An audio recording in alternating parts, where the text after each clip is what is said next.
Hello and welcome. International epidemic corona के चलते और लक्ष्य कोचिंग क्लासेस की तरफ से एक छोटा सा कंट्रीब्यूशन इंग्लिश की क्लास के रूप में। मेरा नाम जयपाल है और आज हम पढ़ेंगे कि हम किस तरह से कॉम्पिटिटिव एग्ज़ाम में इंग्लिश में फ्रूटफुल मार्क्स ला सकते हैं। तो हम ये तो नहीं कहेंगे आपको कि हम आपको इंग्लिश बोलना सिखा देंगे, या नाई एकेडमी आपको ये आश्वासन देती है कि 72 घंटे में आप इंग्लिश सीख जाएंगे। ऐसा कुछ नहीं है। 72 घंटे में इंग्लिश नहीं सीखी जा सकती, हम तो नहीं सीख सकते, नहीं सिखा सकते हैं। खैर, और हाँ, इतना आपको ज़रूर यकीन दिलाते हैं कि जो टॉपिक हम करवाएं उस पर अगर आप 72 घंटे प्रैक्टिस करें तो सरकारी नौकरी लगने के चांसेस काफ़ी हद तक बढ़ जाएंगे। ठीक, सो शुरू करते हैं। और शुरू करने से पहले like, comment and subscribe the channel please. तो हम शुरू करते हैं। क्या पूछा जाएगा आपसे कॉम्पिटिटिव एग्जाम्स में? क्या क्या चीज़ें होंगी, क्या क्या चीज़ें होंगी कॉम्पिटिटिव एग्जाम्स में जो आपसे पूछे जाएंगे और किस तरह से पूछे जाएंगे? सबसे पहले उस पर बात कर लेते हैं। एक थोड़ा सा टाइम उसे दे देते हैं।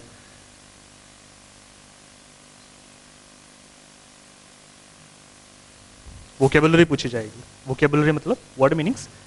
किस फॉर्म में पूछे जाएंगे? Cloze test. क्लोज टेस्ट का मतलब अब आपको जब क्लोज टेस्ट करवाएंगे तभी मैं डिस्क्राइब कर पाऊंगा। और antonym, synonym, one word substitutions, idioms, phrases, ये वोकेबुलरी के ही पार्ट हैं। इनको पूछने का पर्पस यही होता है कि आपकी वोकेबुलरी कितनी की स्ट्रांग है। दूसरा है ग्रामर।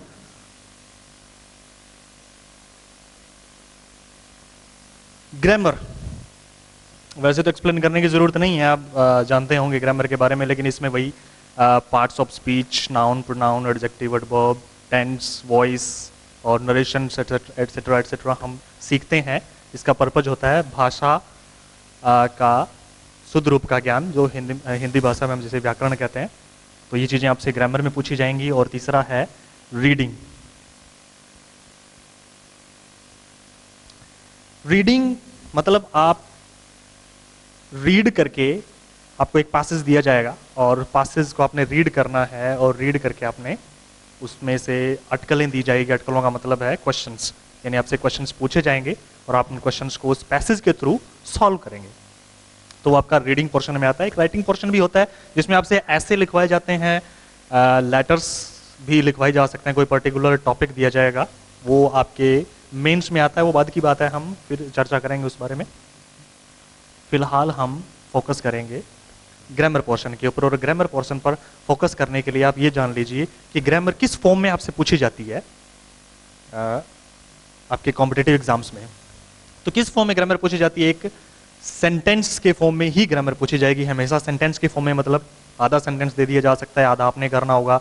ब्लैंक बीच में दे दिया जाएगा, वो ब्लैंक आपने फिल करना होगा एक प्रॉपर वर्ड से या प्रॉपर एलिमेंट से। या उस सेंटेंस में कुछ एरर कर दी जाएगी, आपने उस एरर को आइडेंटिफाई करना है और आइडेंटिफाई करने के बाद उसे रेक्टिफाई करने के लिए भी वो कह देंगे। हो सकता है वो आइडेंटिफाई से काम चलवा लें आपसे, वो डिपेंड करता है।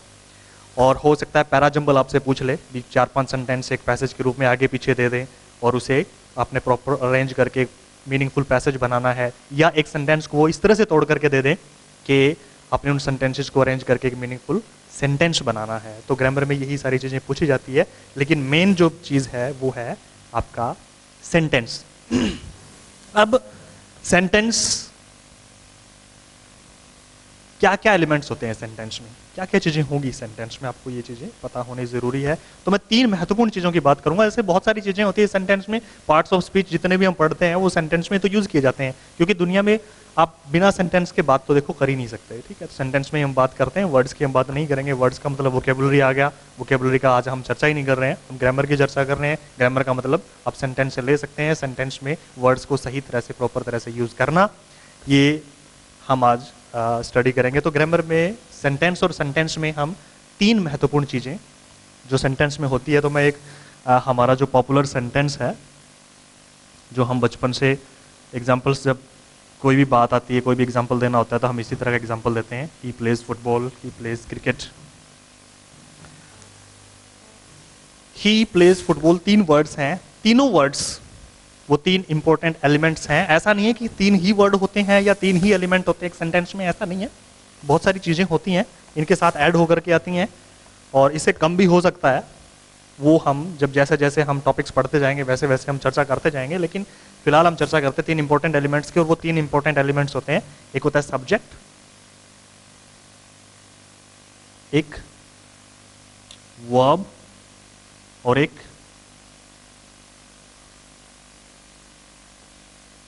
ऑब्जेक्ट।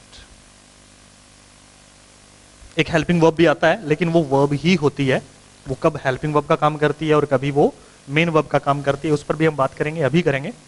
सब्जेक्ट, सब्जेक्ट का हम दूसरा नाम, इसको समझने की जरूरत है, सब्जेक्ट का दूसरा नाम होता है डूअर। मतलब हम इसको डूअर कहें तो गलत नहीं होगा, करने वाला यानी कर्ता, जो हम हिंदी में पढ़ते हैं। तो एक सेंटेंस में कोई भी अगर एक्शन हो रहा है, कुछ भी हो रहा है, वो जो करने वाला होता है वो आपका हमेशा सब्जेक्ट होता है। जैसे ही प्लेज फुटबॉल में करने वाला कौन है? ही। तो ये ही क्या है? सब्जेक्ट है।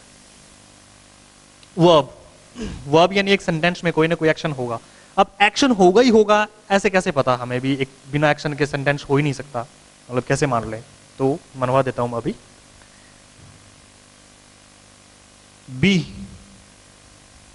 बी का मतलब होता है होना।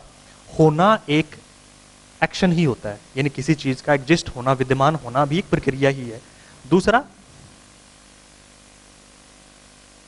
हैव, हैव मतलब रखना, मतलब कोई चीज अपने पास में रखना, रखने की प्रोसेस को भी हम एक्शन ही मानते हैं। तीसरा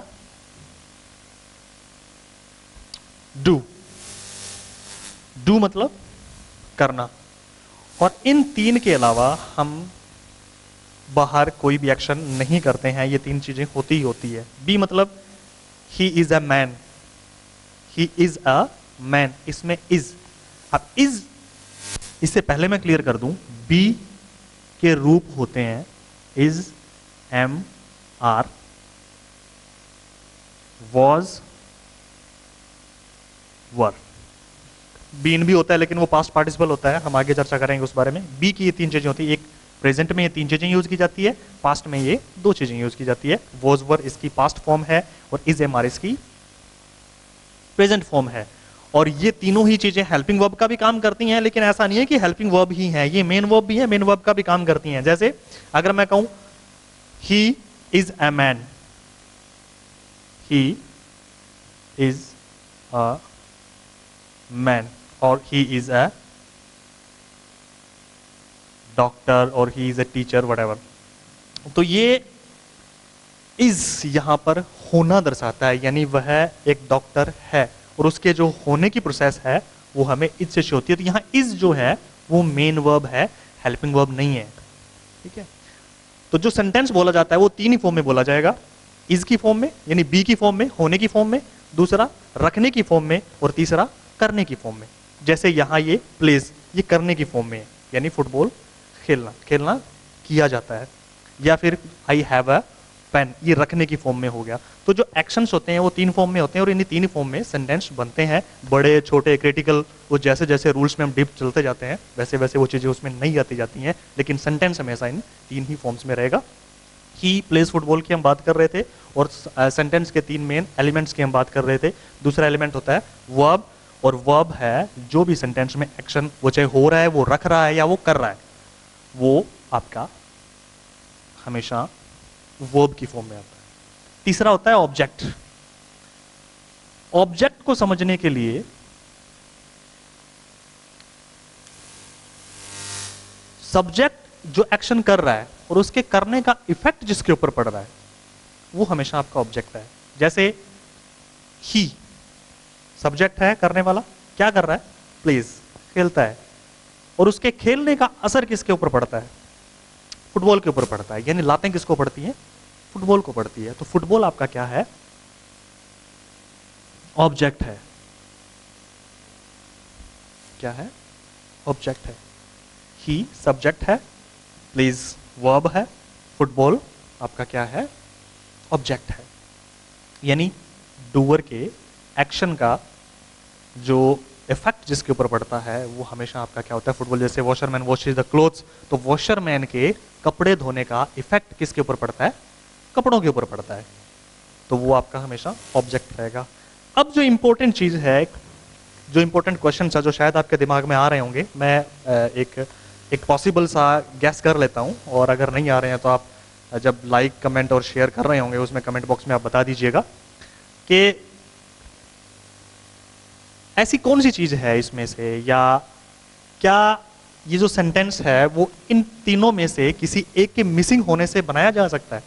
तो मैं बता दूं आपको कि हाँ बिल्कुल बनाया जा सकता है, किन्हीं दो के मिसिंग होने से भी बनाया जा सकता है। और सबसे इंपॉर्टेंट क्वेश्चन कि ऐसा कौन सा एलिमेंट है इन तीनों एलिमेंट्स में से जिसके बिना एक सेंटेंस पॉसिबल नहीं है। तो जैसा मैंने तीन चीजें आपको बताई थी, अगर आपने उस पर सीरियसली ध्यान दिया होता तो इसका आंसर आप आराम से दे सकते थे, आसानी से दे सकते थे, क्योंकि वो वर्ब होता है जिसके बिना सेंटेंस पॉसिबल नहीं है। तो वर्ब के बिना सेंटेंस पॉसिबल नहीं है। और अब मैं आपको दो एग्जांपल्स देता हूं।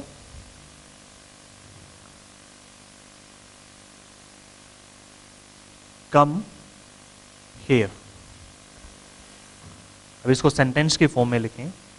कम हियर सेंटेंस है, ऑप्टेटिव सेंटेंस जिसको बोलते हैं, लेकिन इसमें क्या नहीं है, इसमें सब्जेक्ट नहीं है, इसमें ऑब्जेक्ट भी नहीं है, और ये सेंटेंस है। It's a complete meaningful sentence. तो ये क्या है, सेंटेंस है without subject and without object. हाँ, एक चीज मैं आपको एडिशनल बता दूं इसमें, कि इसमें स्पीकर और लिसनर इन दो लोगों का महत्वपूर्ण रोल होता है, क्योंकि स्पीकर जो है वो इसमें सब्जेक्ट रहता है और लिसनर इसमें क्या है, ऑब्जेक्ट रहता है, जो कि अंडरस्टूड होता है। और ये अंडरस्टूड वाली बात इंग्लिश में आप अपने दिमाग में बैठा लीजिए, क्योंकि बहुत सी चीजें ऐसी होगी जो अंडरस्टूड होगी, जैसे नॉलेज की स्पेलिंग लिखते वक्त के अंडरस्टूड होता है, आपको अलग से याद रखना पड़ता है, वो बोला नहीं जाता है। तो कम हियर एक ऐसा सेंटेंस है जिसमें सब्जेक्ट भी नहीं है, ऑब्जेक्ट भी नहीं है, बट वो सेंटेंस है। तो इन तीन एलिमेंट्स में कौन सी ऐसी चीज है जो सबसे महत्वपूर्ण है, वो है वर्ब, यानी वर्ब के बिना एक सेंटेंस जो है वो पॉसिबल नहीं है। अब एक सेंटेंस का एग्जांपल मैं आपको देता हूं जिसमें आता है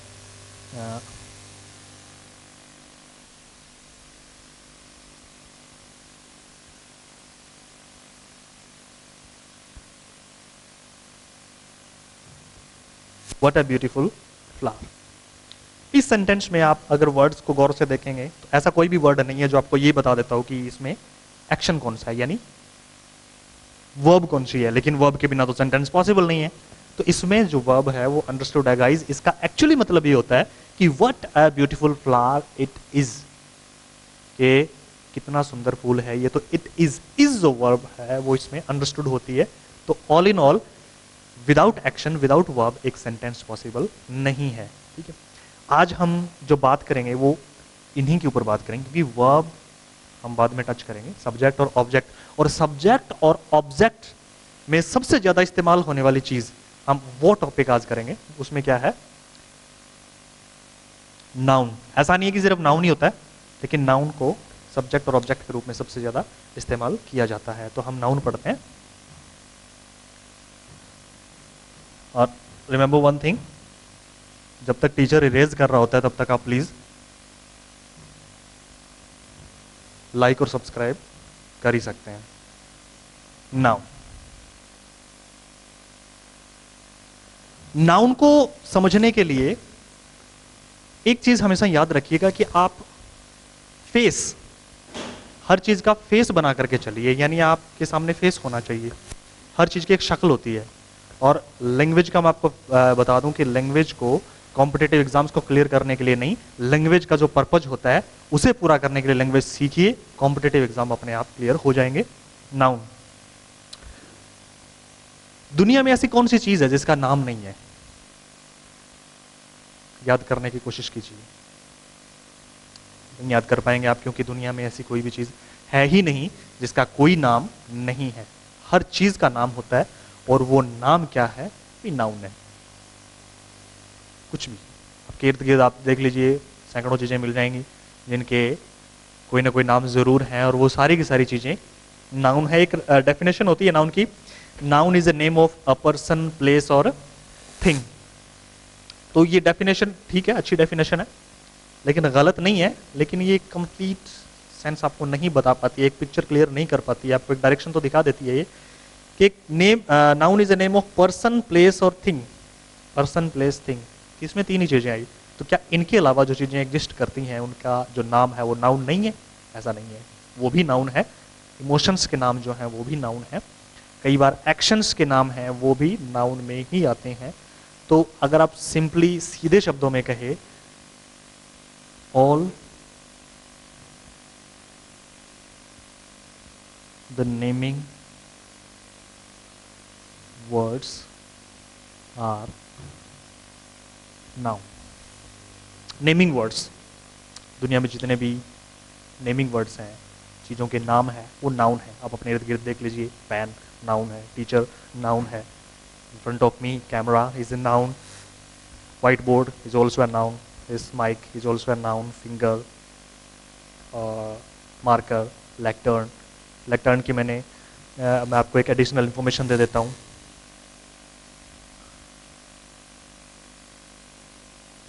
lecture stand, actually it is incorrect, lecture stand नहीं होता है ये लेक्टर्न होता है। लेक्टर्न मतलब जिसके ऊपर खड़े होकर के हम स्पीचेस देते हैं, लेक्चर देते हैं, वो लेक्टर्न होता है। सो वो सारी चीजें क्या है, नाउन है। और नाउन कितने टाइप की होती है, नाउन के कितने टाइप हैं? दो ही टाइप है, एक काउंटेबल नाउन और दूसरा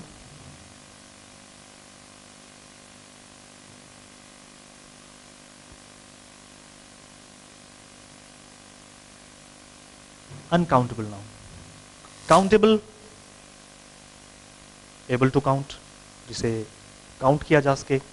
uncountable, that can not be counted, जिसे काउंट नहीं किया जा सकता। ठीक है, तो काउंटेबल में हम पार्ट्स में चलते हैं। तीन महत्वपूर्ण पार्ट्स आते हैं इसके, नाउन के तीन काइंड्स होते हैं जो काउंटेबल नाउन में आते हैं। One is common noun, second is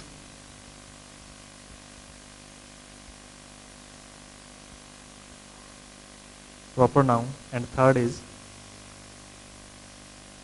collective noun। इसके टोटल 5 काइंड्स होते हैं, 5 काइंड्स, और 5 काइंड्स में से 3 are considered as countable noun and 2 are considered as uncountable noun. तो वो दो कौन से होते हैं?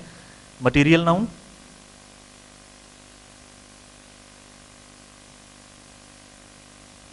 और दूसरा एब्स्ट्रैक्ट, दूसरा का ये, पांचवा का ये एब्स्ट्रैक्ट नाउन।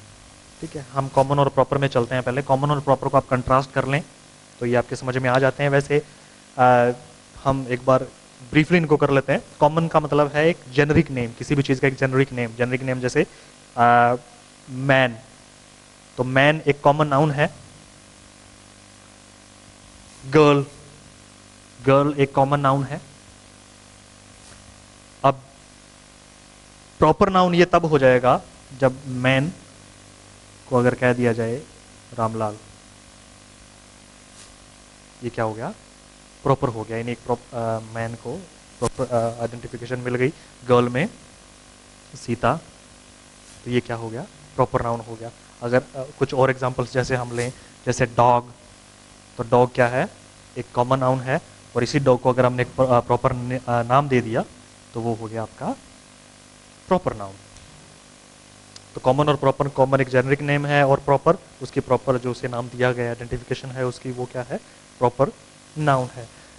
कलेक्टिव नाउन, अब collective noun, material noun, abstract noun, इन वर्ड से ही आप समझ सकते हैं इनकी डेफिनेशन क्या होती होगी या कौन सी नाउन होती होगी। कलेक्टिव मतलब एक कलेक्शन, कलेक्शन मतलब एक से ज़्यादा चीज़ों का एक ग्रुप, एक से ज़्यादा चीज़ों का ग्रुप। हाँ, लोगों का ग्रुप आप ले लीजिए, भीड़ जिसको हम कहते हैं लोगों के ग्रुप को, तो उसको जो नाम दिया गया है वो है क्राउड, यानी बहुत सारे लोग इकट्ठे हुए हैं, उसे या तो क्राउड कहेंगे या मॉब कहेंगे। मैं क्लियर कर दूं, क्राउड एक ऐसी भीड़ होती है जो जनरली लोग इकट्ठे होते हैं, सामान्यतः लोग इकट्ठे होते हैं। और मॉब, अगर वही भीड़ हिंसक हो जाए, वही भीड़ अगर तोड़फोड़ करने लगे, दंगा हो जाए, तो वो क्या रूप ले लेगी?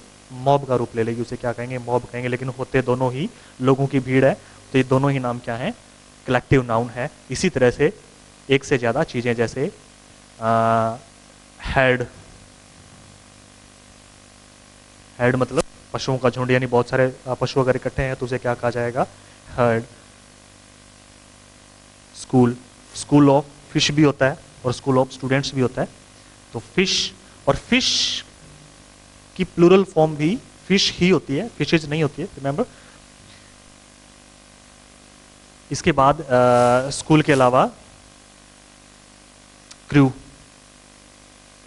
क्रू का मतलब जहाज पे जो काम करने वाले लोग हैं, वो उन सभी का जो ग्रुप है उसे क्या कहते हैं हम, क्रू कहते हैं। तो इसी तरह से जो एक प्रॉपर नाम दिया जाता है, पाइल यानी किताबों का एक ढेर, उसे क्या कहेंगे हम, पाइल कहेंगे। ये सारी की सारी क्या है, कलेक्टिव नाउन्स हैं। मटेरियल नाउन, मटेरियल नाउन मतलब मटेरियल यानी हर चीज को बनाने के लिए जिस मटेरियल की जरूरत पड़ती है, जैसे वुड, फर्नीचर को बनाने के लिए जो वुड की जरूरत पड़ती है, तो वुड क्या है, मटेरियल नाउन है। वुड जो है मटेरियल नाउन है। और सीमेंट, रोटी बनाने के लिए आटे की जरूरत पड़ती है, फ्लाउ, तो ये क्या है, सारे के सारे मटेरियल नाउन है। यानी मटेरियल को ही हम मटेरियल नाउन कहते हैं। जितनी भी मेटल्स आती हैं, आयरन, कॉपर, ब्रॉन्ज, ये सारे के सारे क्या हैं, गोल्ड, मटेरियल ही हैं। तो मटेरियल नाउन की कैटेगरी में आएंगे। एब्स्ट्रैक्ट नाउन, एब्स्ट्रैक्ट नाउन को समझने के लिए आप एक सिंपल से आंसर का क्वेश्चन दीजिए कि have you ever seen a marriage, क्या मैरिज आपने कभी देखी है?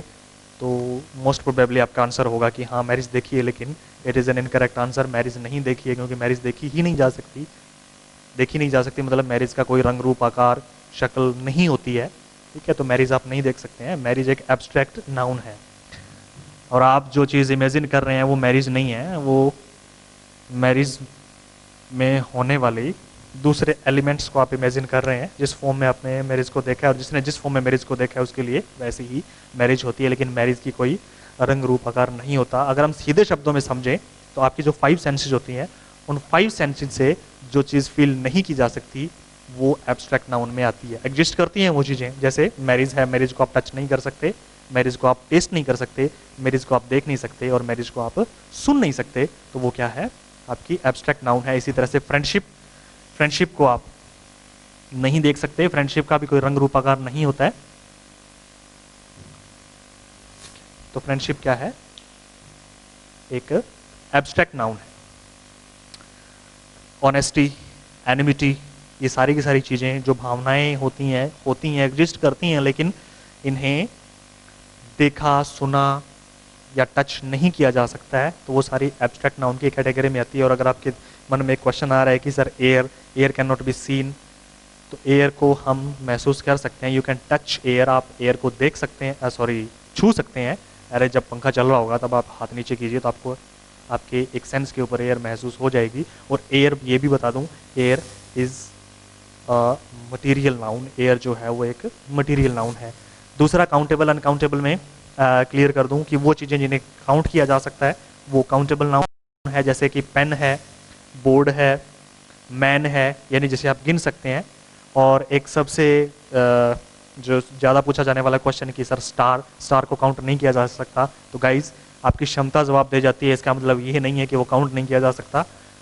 स्टार्स को काउंट किया जा सकता है, स्टार्स कैन बी काउंटेड, आप उसे शुरू कर सकते हैं, लेकिन उनकी गिनती खत्म नहीं होती, उसमें ग्रामर का दोष नहीं है, तो वो काउंटेबल नाउन की श्रेणी में ही आएंगे। और अनकाउंटेबल नाउन जिन्हें काउंट ही नहीं किया जा सकता, जैसे मिल्क है, मिल्क को आप कैसे काउंट करेंगे, वाटर है, वाटर को आप कैसे काउंट करेंगे। तो इसीलिए मटेरियल और एब्स्ट्रैक्ट नाउन जो है, फ्रेंडशिप है, मैरिज है, तो मुझे 2 मैरिज दे दो या मुझे 2 फ्रेंडशिप दे दो या मुझे 2 लकड़ी दे दो, ऐसा नहीं होता है। वुड सीमेंट, 2 सीमेंट दे दो, 2 आटा दे दो, ऐसा नहीं होता है गाइज। ये चीज़ें काउंट नहीं की जा सकती, इनको मेजर किया जा सकता है। हाँ, आप ये कह सकते हैं कि piece of wood, bag of cement और bowl of 3 bowls of flour, यानी इनको दूसरी फॉर्म में आप काउंट कर सकते हैं, लेकिन इनको मेजर ही किया जा सकता है, इनको काउंट तो खैर किया ही नहीं जा सकता। तो ये सारी की सारी क्या है, अनकाउंटेबल नाउन होती हैं, जिन्हें काउंट नहीं किया जा सकता वो अनकाउंटेबल नाउन, और ये काउंटेबल नाउन। अब हम चलते हैं कि ये हमारे कॉम्पिटिटिव एग्जाम में किस तरह से हेल्पफुल होगी। खैर आपको ये बात तो समझ में आई गई होगी कि ये सब्जेक्ट और ऑब्जेक्ट के रूप में इस्तेमाल की जाती हैं और इनको इनकी आइडेंटिफिकेशन यानी कि इनका फेस ये है। लेकिन आपको जो सबसे ज़्यादा काम में आएंगी वो ये आएगी कि जब सेंटेंस बनाया जाता है और सेंटेंस को बनाते वक्त आपको एक बात कही जाती है कि एक सिंगुलर सब्जेक्ट के साथ एक सिंगुलर वर्ब का ही इस्तेमाल होगा हमेशा। सिंगुलर सब्जेक्ट के साथ मतलब सिंगुलर नाउन के साथ सिंगुलर वर्ब का ही इस्तेमाल होगा। प्लूरल सब्जेक्ट या प्लूरल नाउन के साथ प्लूरल वर्ब का इस्तेमाल होगा, लेकिन जब आपको ये ही नहीं पता है कि ये सिंगुलर नाउन है या सिंगुलर सब्जेक्ट है या प्लूरल सब्जेक्ट है, तब गड़बड़ हो जाती है, तब आप उसे नहीं कर पाते, आपको नहीं पता कि कौन सी वर्ब का यूज़ करना है। और हाँ, ये ठीक है कि एस और यस लगा करके उनको प्लूरल बनाया जाता है, तो आप एस और यस से बना सकते हैं, ऐसी बात नहीं है। लेकिन अगर इतना सिंपल होगा तो अगर आप आपको वो कॉम्पिटिटिव एग्जाम में उलझाना चाहेंगे ऐसे सेंटेंसेज में, तो आपको सिंपल एस और यस नहीं देंगे तो बहुत अच्छी बात है, आप करिएगा, मैं तो चाहता हूँ कि दे, लेकिन वो नहीं देंगे। उसमें क्या है कि सीखने वाली चीज़ें इनकी स्टडी करनी पड़ती है, क्योंकि कई ऐसी चीज़ें आती हैं, कई ऐसे एक्सेप्शंस आते हैं, कई ऐसी नई चीज़ें आती है जो हमें सोचने पे मजबूर कर देती है, और कई चीज़ें हम रटते ही कुछ इस तरह से हैं कि जो इनकरेक्ट ही हमारे दिमाग में चढ़ी होती हैं, हमारे टंग पे चढ़ी होती हैं, तो वो हम गलती कर बैठते हैं। तो एस और यस से प्लूरल बनाना, बॉय का बॉयज़ बनाना, और जैसे बॉक्स बॉक्सेज हो गया, ये आप लोगों को पता है। हम सिर्फ बात करेंगे इर्रेगुलर नाउन्स की, और इर्रेगुलर नाउन्स में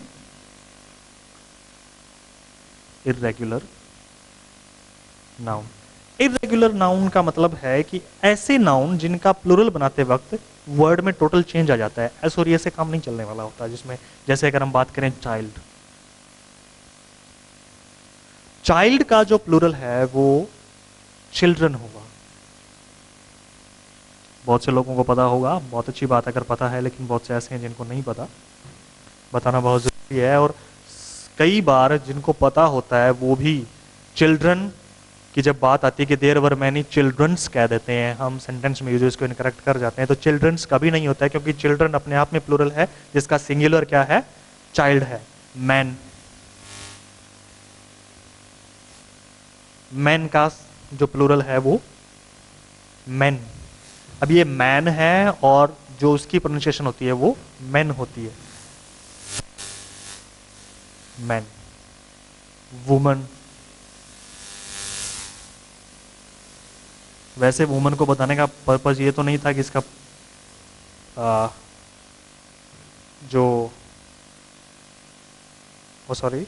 मैन, हाँ वुमन इसका नंबर क्या होता है, यानी इसकी जो प्लूरल फॉर्म है वो क्या होती है। इसका पर्पज ये था कि ये वुमन है और ये, इसको हम वुमन नहीं कहेंगे, ये है विमेन।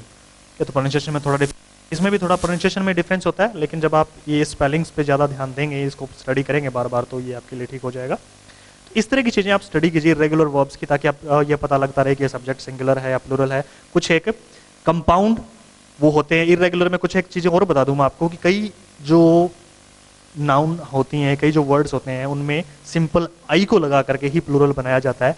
जैसे सिलेबस, तो सिलेबस का जो प्लूरल है वो सिलेबसेस भी होता है, लेकिन बहुत जगह, बहुत बार इसका जो प्लूरल है वो सिलेबाई। तो ये क्या है, सिलेबाई। सिलेबाई इसका प्लूरल है। ऑक्टोपस,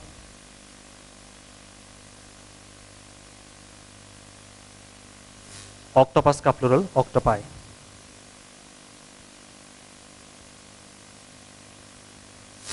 कैक्टस,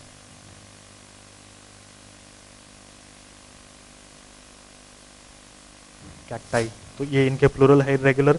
बताने का पर्पज सिर्फ इतना ही है कि जब प्लूरल सिंगुलर की आप स्टडी करें तो इन वर्ड्स की, इस तरह के वर्ड्स को अच्छी तरह स्टडी कर लें, क्योंकि they are thousands of them are there. तो ये सारे के सारे वर्ड्स जो हैं वो आपको बहुत हेल्प करेंगे जब आप सब्जेक्ट वर्ब एग्रीमेंट में आप ये ढूंढ रहे होंगे कि इसमें कौन सा सब्जेक्ट है, सिंगुलर है, प्लूरल है, कौन सी मैं वर्ब इसमें यूज करूं। इसके बाद कुछ एक कंपाउंड नाउन होते हैं। कंपाउंड का मतलब एक या एक से ज्यादा वर्ड से मिलकर के जो नाउन बनी होती हैं, जैसे ब्रदर इन लॉ।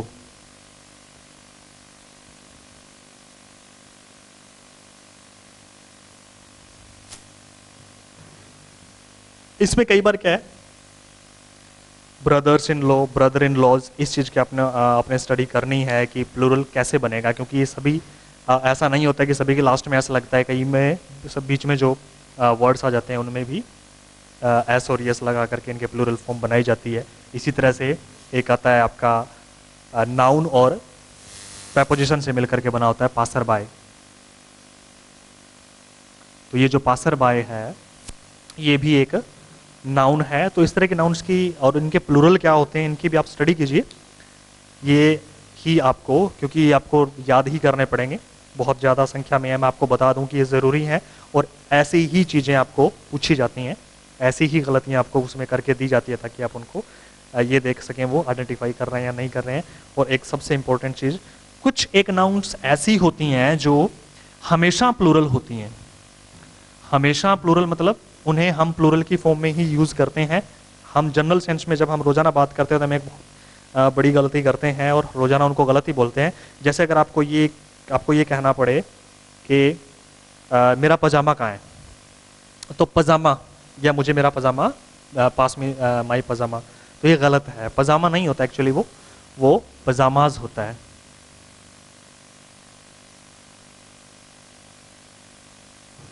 वो पैजामाज होगा, ठीक है। शॉर्ट्स, मुझे मेरे शॉर्ट्स दे दो, शॉर्ट्स हमेशा शॉर्ट्स ही बोला जाएगा, शॉर्ट नहीं होता है। Pants, pant is incorrect. आप बोल सकते हैं समझाने के लिए, लैंग्वेज का पर्पज होता है just to make the listeners to understand what you are trying to say, but grammatically वो इनकरेक्ट होता है। तो पैंट्स जो है वो पैंट्स ही होगा, पैंट नहीं होता है। इसी तरह से जीन्स, जीन नहीं होता है। आप फैशन के लिए जीन कह सकते हैं लेकिन गलत होता है। सीजर्स, सीजर नहीं होता है, मुझे सीजर ला करके दो, या वो सीजर जो वहाँ पड़ी है वो हटा दो, तो सीजर नहीं होता एक्चुअली, सीजर इनकरेक्ट है, वो सीजर्स ही होता है, कैंची जिसको बोलते हैं। Glasses,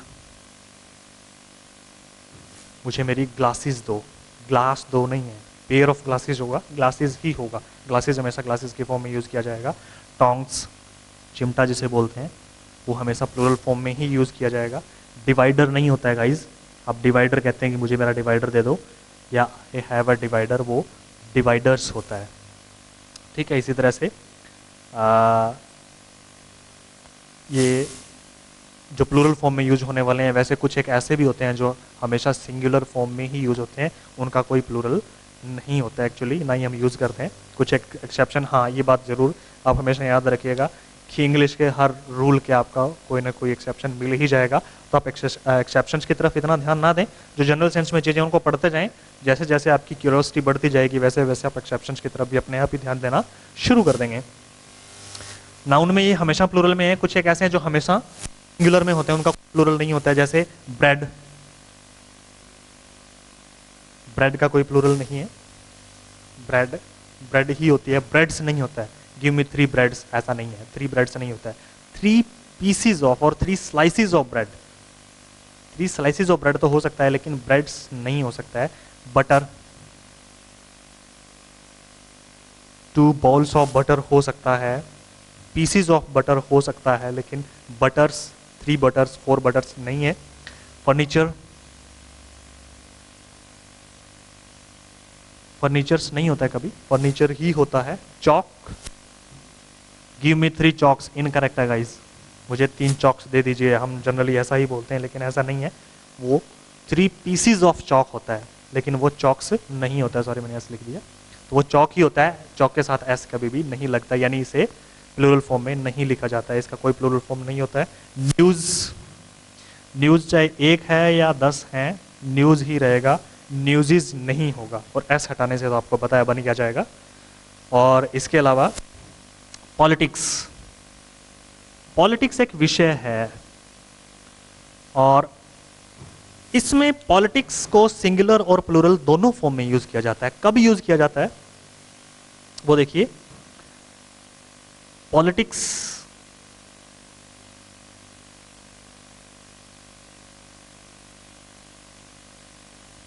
is always tricky, politics is always tricky। तो ये is सिंगुलर का यूज किया गया है, इसमें सब्जेक्ट जो है पॉलिटिक्स, जो नाउन है वो सिंगुलर फॉर्म में यूज की गई है। और इसी को अगर हम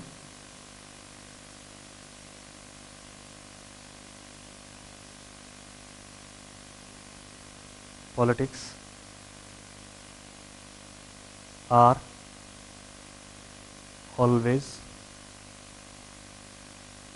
ट्रिकी लिख सकते हैं, लेकिन एक कंडीशन है कि अगर हम इसी पॉलिटिक्स के साथ पोजेसिव एडजेक्टिव लगा दें। पोजेसिव एडजेक्टिव लगा दें कैसे? Your politics are always tricky, your politics are always tricky. अब ये प्लूरल फॉर्म में यूज की जा सकती है। ठीक इसी तरह से मैथमेटिक्स का भी है। मैथमेटिक्स हमेशा सिंगुलर होता है, जिसको आप शॉर्ट फॉर्म में मैथ्स भी कहते हैं।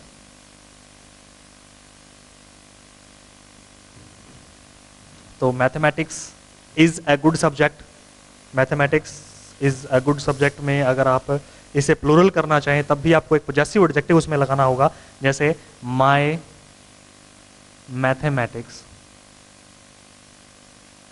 My mathematics are not that good, मेरे जो मैथमेटिक्स हैं वो इतने अच्छे नहीं हैं। तो यहाँ आप प्लूरल फॉर्म में एक पॉजेसिव एडजेक्टिव लगा करके इन्हें प्लूरल फॉर्म में भी आप इस्तेमाल कर सकते हैं, यूज़ कर सकते हैं। तो इन चीज़ों का आप ध्यान दें। और क्योंकि ये ट्रिकी चीज़ें ही होती हैं जो आपसे पूछी जाती हैं उलझाने के लिए। बिलियर्ड्स, अब बिलियर्ड्स जो है एस को देखकर कैसे लगता है जैसे कि ये प्लूरल है, लेकिन ये it is a name of a game, ये गेम का नाम है, स्पोर्ट का नाम है, स्पोर्ट्स का नाम है सॉरी। तो ये क्या है, ये हमेशा सिंगुलर ही होता है। इसको प्लूरल बनाने के लिए इसमें ऐसा नहीं लगाया गया। ये क्रिकेट है, वैसे ही बिलियर्ड्स भी है, तो क्रिकेट का क्रिकेट्स तो नहीं हो सकता हा? तो ये क्या है हमेशा सिंगुलर ही होता है। एक ध्यान देने वाली चीज, ब्रदर, ब्रदर के दो प्लूरल होते हैं, ब्रदर्स और एक होता है ब्रीदर। अब ब्रदर्स भी सही है और ब्रीदर्न भी सही है, लेकिन दोनों की मीनिंग अलग है। ब्रदर्स का मतलब होता है सगे भाई, सगे भाइयों के लिए हम ब्रदर्स वर्ड का यूज करते हैं। और ब्रीदर्न, ब्रीदर्न का मतलब है भाईचारा, जैसे एक धर्म से जुड़े हुए भाई या एक सोसाइटी में जो भाई लोग बैठते हैं। अभी जैसे यहाँ यार मेरे जो सभी भाई लोग बैठे हैं, तो all the brothers sitting, brethren sitting here. तो ब्रीदर्न जो है वो जनरल सेंस में जो सामान्यतः भाई लोग होते हैं, धर्म से जुड़े हुए, एक सोसाइटी से जुड़े हुए, एक जाति से जुड़े हों, उन सभी भाइयों के लिए भाईचारे की जब बात आती है तब हम ब्रीदर्न वर्ड का यूज़ करते हैं। और ब्रदर्स जो है वो ब्लड रिलेशन यानी सगे भाइयों की बात होती है। इसके बाद है पीपल वर्ड जो है वो सबसे ज़्यादा कंफ्यूज करता है, ये बहुत ही ट्रिकी वर्ड है। और हम जनरल सेंस में जब हम एक से ज़्यादा लोगों की बात हो जाती है तो हम पीपल्स बोल ही देते हैं, जो कि इनकरेक्ट होता है। पीपल्स नहीं होता है गाइस, पीपल अपने आप में प्लूरल है, अपने आप में प्लूरल है, मतलब there are many people, many peoples नहीं होता है। बहुत सारे लोगों को जो झुंड होता है उसे पीपल ही कहते हैं। तो there were many people, peoples नहीं होता है, पीपल ही होता है। हाँ, एक सेंस में पीपल्स का यूज हम कर सकते हैं, कब के बिहार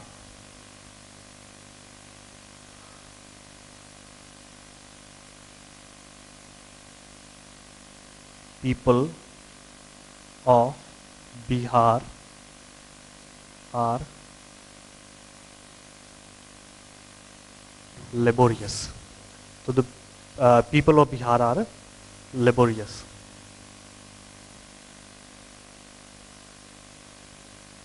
ठीक है। अब पीपल्स कब यूज कर सकते हैं कि देयर आर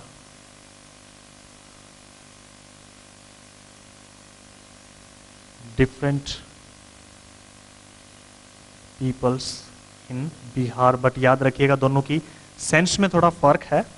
ये people, the people of Bihar are laborious एक जनरल सेंस में बात हो रही है, और यहाँ there are different peoples in Bihar, इसका मतलब है बिहार में अलग अलग जाति के, अलग अलग धर्मों के, अलग अलग समुदायों के लोग रहते हैं, अलग अलग तरह के लोग रहते हैं, यानी पीपल का ग्रुप रहता है। तो वो पीपल्स यूज वर्ड हम यूज वहाँ पर कर सकते हैं। और इसके बाद आपका आता है possessive case. Possessive case noun का मुझे लगता है काफ़ी लंबा हो जाएगा, so I think enough for today. हम नेक्स्ट क्लास में पोजेसिव केसेस का कर लेंगे। So like, subscribe and comment, और अगर आप कुछ भी पूछना चाहते हैं, any query you can ask in comment box. So bye bye for today.